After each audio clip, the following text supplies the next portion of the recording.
Hello everyone, आप सभी का इन डेप्थ लर्निंग में बहुत बहुत स्वागत है। तो कैसे हैं आप सब लोग? आज इस वीडियो में हम लोग क्लास 11 एलिमेंट्री स्टैटिस्टिक्स का second chapter that is collection of data start करने वाले हैं। अभी तक हमने एलिमेंट्री स्टैटिस्टिक्स का फर्स्ट चैप्टर में introduction of statistics, meaning, scope, function, importance and limitations ये सारे टॉपिक्स कवर कर लिए हैं। अगर आपने इन टॉपिक से रिलेटेड मेरे प्रीवियस वीडियोस नहीं देखे हैं तो प्लीज़ प्लेलिस्ट पे जाइए। वहाँ पे आपको इन टॉपिक्स पे पूरा डिटेल में एनालिसिस मिल जाएगा और प्रॉपर नोट्स भी मिल जाएगा। आज इस सेकेंड चैप्टर में हम लोग सोर्स ऑफ डेटा, जिसमें इंटरनल सोर्स और एक्सटर्नल सोर्स को पढ़ेंगे, type of sources of data जिसमें प्राइमरी एंड सेकेंडरी डेटा को पढ़ेंगे और इसमें क्या डिफरेंस है इसको डिटेल में एनालिसिस करेंगे। इसके साथ ही choices between primary and secondary data को भी देखेंगे। तो चलिए without any delay let's start our today's lecture with me यानी श्रेयशी के साथ। तो अभी तक हमने स्टैटिस्टिक्स में क्या पढ़ा है, स्टैटिस्टिक्स का मतलब क्या है। स्टैटिस्टिक्स में कोई भी प्रॉब्लम से रिलेटेड हम लोग डेटा कलेक्ट करते हैं और वो डेटा किस तरह के होते हैं,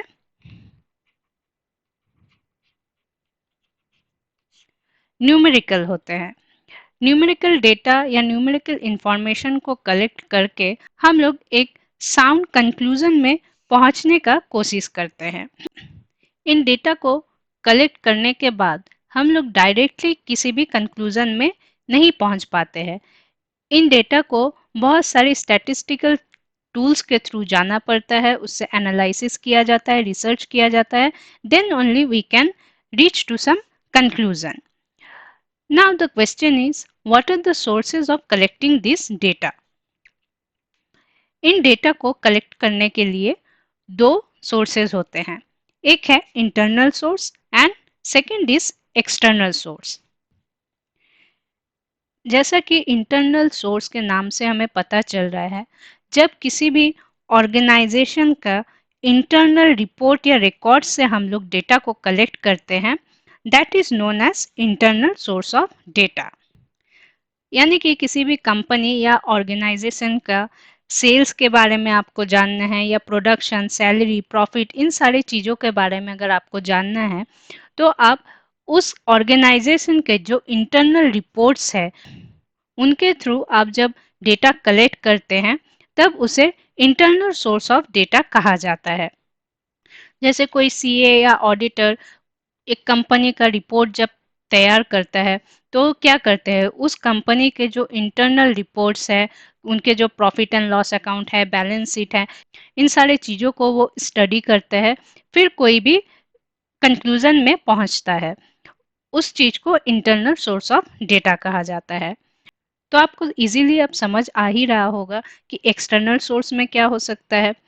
When data are collected from other organization और थ्रू अदर सोर्सेज, जब डेटा को कोई और ऑर्गेनाइजेशन या किसी और सोर्स से कलेक्ट किया जाता है तो उसे एक्सटर्नल सोर्स ऑफ डेटा कहा जाता है। जैसे कि कोई भी पब्लिश्ड रिपोर्ट हुआ, बुलेटिन हुआ या मैगजीन हुआ, इन सारी चीज़ों से जब हम लोग डेटा कलेक्ट करते हैं तो उसे एक्सटर्नल सोर्स कहा जाता है। इनको समझने के लिए मैं एक एग्जाम्पल देती हूँ। सोचिए आपके एरिया में बहुत सारे कोचिंग सेंटर है। अब इन कोचिंग सेंटर में से कौन सा कोचिंग आपके लिए बेस्ट रहेगा, इसका डिसीजन आप कैसे लेंगे। अगर इंटरनल सोर्स के थ्रू जाते हैं तो आप हर कोचिंग में जाके वहाँ पे स्टूडेंट का क्या परफॉर्मेंस है, उनके लेक्चरर्स कैसे हैं, इन सब से रिलेटेड आप डेटा कलेक्ट करेंगे। तो वो हो गया इंटरनल सोर्सेस। एक्सटर्नल सोर्सेस में जैसे आप बहुत सारा जगह में बड़े बड़े बैनर्स में लिखा हुआ देखते होंगे, ये फलाना कोचिंग सेंटर में स्टूडेंट को 95% मिला है, 98% मिला है, आईआईटी में 10 स्टूडेंट्स को उस कोचिंग सेंटर से चांसेस मिले हैं, या मेडिकल में वहाँ से 5 स्टूडेंट को चांसेस मिले हैं। इस तरह के एडवर्टीजमेंट देख के आप अगर कोई भी कोचिंग सेंटर में एडमिशन लेते हैं तो वो हो जाता है एक्सटर्नल सोर्सेस। ठीक है। तो इंटरनल सोर्सेस में क्या होता है, जब पर्टिकुलर ऑर्गेनाइजेशन से डेटा कलेक्ट किया जाता है उसे इंटरनल सोर्स कहा जाता है। और जब हम लोग कहीं और से, किसी और ऑर्गेनाइजेशन से या किसी और सोर्स के थ्रू हम लोग डेटा कलेक्ट करते हैं उसे एक्सटर्नल सोर्स कहा जाता है। फाइन। इस एक्सटर्नल डेटा को कलेक्ट करने के भी दो वेज है। एक है primary source and second is secondary source, जिसे हम लोग primary data and secondary data भी कहते हैं। यानी कि ये जो primary data and secondary data है ये एक्सटर्नल सोर्स ऑफ डेटा का पार्ट है। ठीक है। अब प्राइमरी डेटा और सेकेंडरी डेटा क्या होता है। जब कोई भी इन्वेस्टिगेटर, यानी कि जो इन्वेस्टिगेशन कर रहा है उसे हम लोग इन्वेस्टिगेटर कहते हैं, जब कोई इन्वेस्टिगेटर फर्स्ट टाइम अपने किसी स्पेसिफिक पर्पस के लिए डेटा कलेक्ट करता है फ्रॉम बिगिनिंग टू एंड, यानी शुरू से लेकर एंड तक कोई भी अपना पर्पस फुलफिल करने के लिए फर्स्ट टाइम डेटा कलेक्ट कर रहा है, उसे हम लोग प्राइमरी डेटा कहेंगे। ठीक है। जैसे कि गवर्नमेंट जब जनगणना कराती है या जिसे हम लोग सेंसस भी कहते हैं, उस टाइम पे गवर्नमेंट क्या करती है, वो किसी भी रिपोर्ट या बुलेटिन के बेसिस पे अपना सेंसस रिपोर्ट पब्लिश नहीं करती है। गवर्नमेंट डोर टू डोर अपने कैंडिडेट्स को भेज के census related various data collect करती है। जैसे कि कितने फैमिली मेंबर्स है, कितने बच्चे हैं, कितने बुजुर्ग है, क्या एज कैटेगरी का है, फिर आपके घर में कितने लोग वर्किंग है, आपके घर में फ्रिज, टीवी या फिर अदर एम्यूनिटीज है कि नहीं, ये सारे डेटा गवर्नमेंट कलेक्ट करती है। तो ये क्या हुआ, ये प्राइमरी डेटा हुआ। ये primary data collected from source of information, जो हमारे इंफॉर्मेशन का ओरिजिनल सोर्स है उस ओरिजिनल सोर्स से डेटा को कलेक्ट किया जाता है, इसीलिए इसे ओरिजिनल डेटा भी कहा जाता है और ये फर्स्ट हैंड इंफॉर्मेशन होते हैं। ठीक है।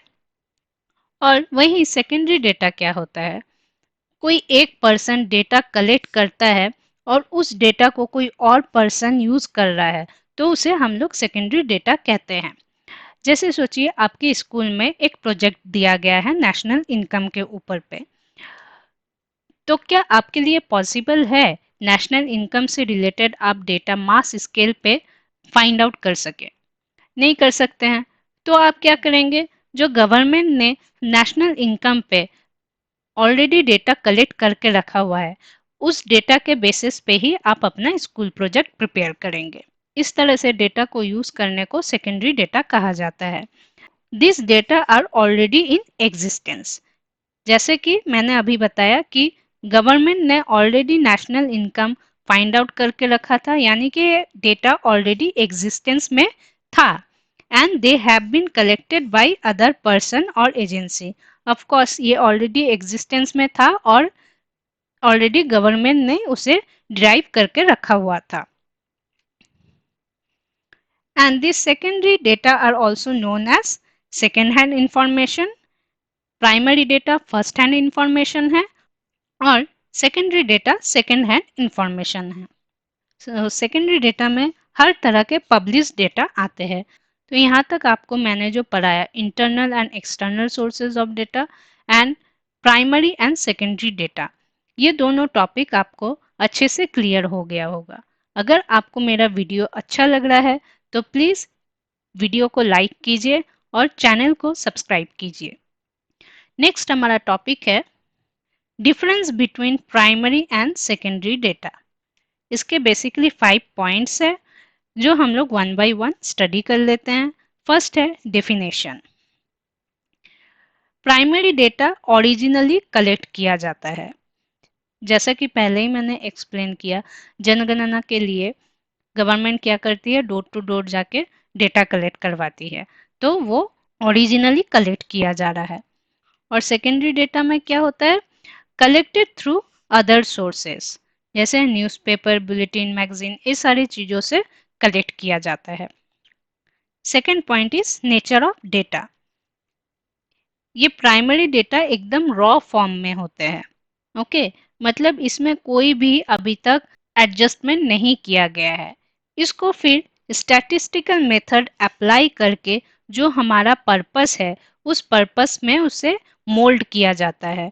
यानी कि अगर कंट्री का नेशनल इनकम जानना है तो आप घर घर जाके हर फैमिली का कितना इनकम है इससे रिलेटेड डेटा कलेक्ट करके लाते हैं।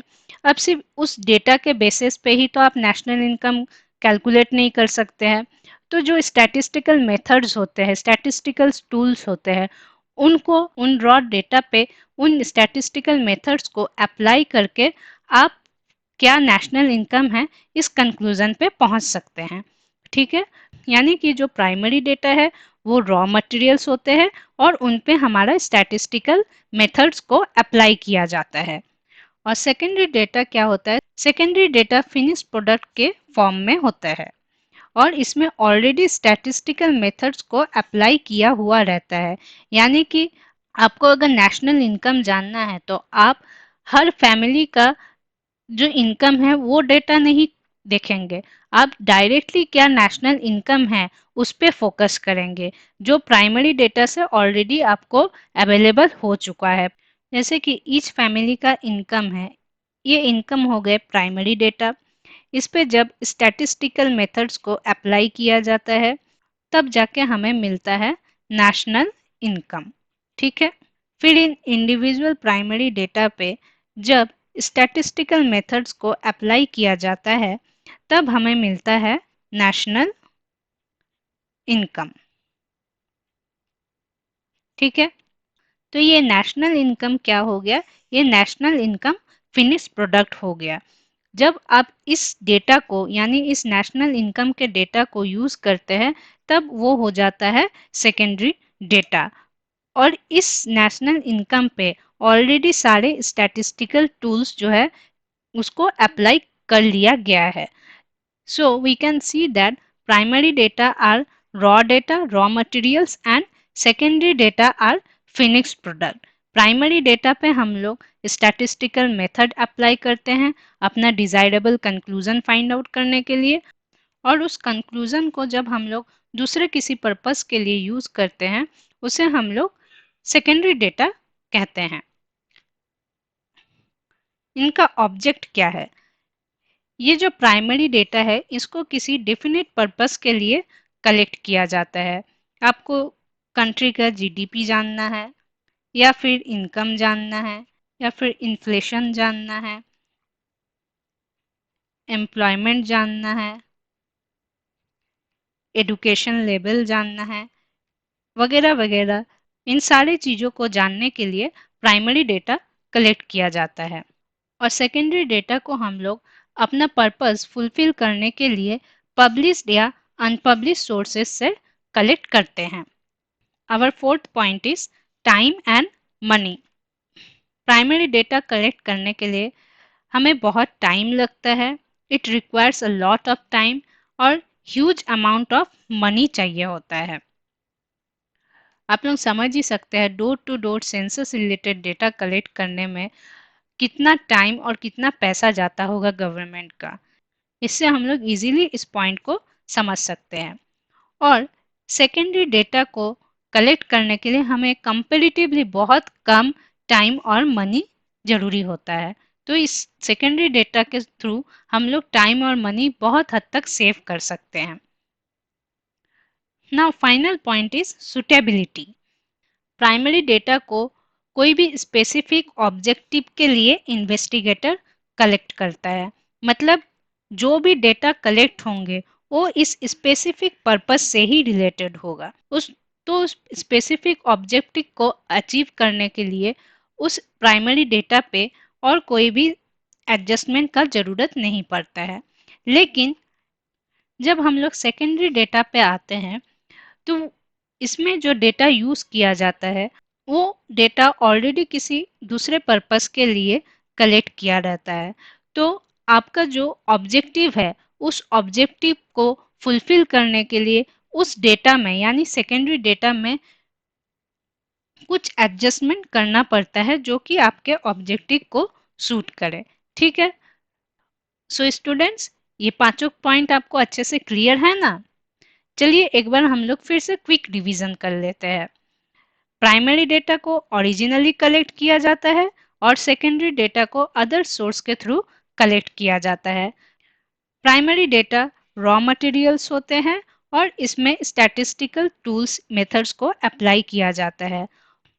वहीं सेकेंडरी डेटा फिनिश्ड प्रोडक्ट होते हैं और उन पे कोई भी स्टैटिस्टिकल टूल अप्लाई नहीं किया जाता है। सेकेंडरी डेटा फिनिश्ड प्रोडक्ट होते हैं और उसमें ऑलरेडी स्टैटिस्टिकल मेथड को अप्लाई किया हुआ रहता है।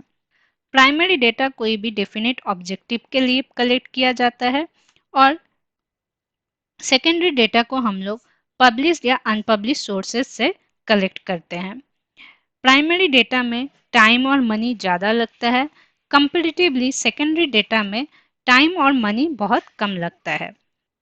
चूँकि प्राइमरी डेटा हम लोग एक स्पेसिफिक ऑब्जेक्टिव के लिए कलेक्ट करते हैं, तो इसमें किसी भी तरह का एडजस्टमेंट का ज़रूरत नहीं पड़ता है। और सेकेंडरी डेटा में हम लोग किसी ऑल पर्पस के लिए कलेक्ट किए हुए डेटा को यूज़ करते हैं, इसीलिए हमें अपना ऑब्जेक्टिव फुलफिल करने के लिए उन डेटा में थोड़े बहुत एडजस्टमेंट करने पड़ते हैं। Okay, our last point is choice between primary and secondary data. अब आपके दिमाग में ये क्वेश्चन आ सकता है, हमें प्राइमरी सोर्स ऑफ डेटा को चूज करना चाहिए या सेकेंडरी सोर्स ऑफ डेटा को चूज करना चाहिए। ये कंप्लीटली डिपेंड करता है इन फॉलोइंग 5 फैक्टर्स पे। सो फर्स्ट पॉइंट इज आपके इंक्वायरी का नेचर एंड स्कोप क्या है, इस पे डिपेंड करता है। आपके पास कितना फाइनेंशियल रिसोर्सेज अवेलेबल है। जैसे कि हमने अभी पढ़ा, primary data requires a lot of financial resources, whereas secondary data requires less amount of financial resources. तो फाइनेंशियल रिसोर्स कितना आपके पास अवेलेबल है उस पर डिपेंड कर रहा है। फिर आपके पास टाइम कितना अवेलेबल है। प्राइमरी डेटा कलेक्ट करने के लिए ज़्यादा टाइम लगते हैं, सेकेंडरी डेटा कलेक्ट करने के लिए कंपेरेटिवली कम टाइम लगते हैं। इस पे भी डिपेंड करता है कि आपको कौन सा सोर्स ऑफ डेटा चूज करना है। Next is degree of accuracy desired, आपको कितना एक्यूरेट इंफॉर्मेशन चाहिए। जैसे कि प्राइमरी डेटा में स्पेसिफिक पर्पस के लिए डेटा कलेक्ट किया जाता है, तो उस डेटा से जो कंक्लूजन निकलेंगे उनमें एक्यूरेसी का चांसेस ज़्यादा होता है। वहीं सेकेंडरी डेटा जो होते हैं वो प्राइमरी डेटा पे ही बेस्ड इंफॉर्मेशन होते हैं, तो उन सेकेंडरी डेटा से जो कंक्लूजन निकलेगा उसका एक्यूरेसी का चांसेस थोड़ा सा कम हो सकता है। नेक्स्ट इज कलेक्टिंग एजेंसी, जैसे इंडिविजुअल हुआ, इंस्टीट्यूशन या गवर्नमेंट बॉडी, इनके डिज़ायर पे भी डिपेंड करता है कि वो कौन सा डेटा चूज करते हैं, वो प्राइमरी के लिए जाते हैं या सेकेंडरी के लिए जाते हैं। सो आजकल टाइम, पैसे, इस सब को बचाने के लिए सेकेंडरी डेटा को ही ज़्यादा यूज़ किया जाता है और कहीं कहीं पे प्राइमरी और सेकेंडरी डेटा दोनों को ही कंबाइन करके यूज़ किया जाता है। सो फ्रेंड्स, आज हमने internal and external source of data, primary data and secondary data, इनके क्या डिफरेंस है और choices between primary and secondary data को कवर कर लिया है। आशा करती हूँ आपको मैंने अभी तक जो भी पढ़ाया है उसका हर एक पॉइंट डिटेल में समझ में आ गया है। अगर आपको फिर भी कोई डाउट रहता है तो प्लीज़ कमेंट कीजिए, मैं उसका रिप्लाई ज़रूर करूँगी। और अगर आपको मेरा वीडियो अच्छा लगा तो प्लीज़ वीडियो को लाइक कीजिए, अपने दोस्तों के साथ शेयर कीजिए ताकि उनको भी इन वीडियो का बेनिफिट मिल सके। और हाँ, जाने से पहले चैनल को सब्सक्राइब करना और बेल आइकन को प्रेस करना ना भूलें ताकि मेरे आगे आने वाले वीडियोस का नोटिफिकेशन आपको मिलता रहे। Thank you.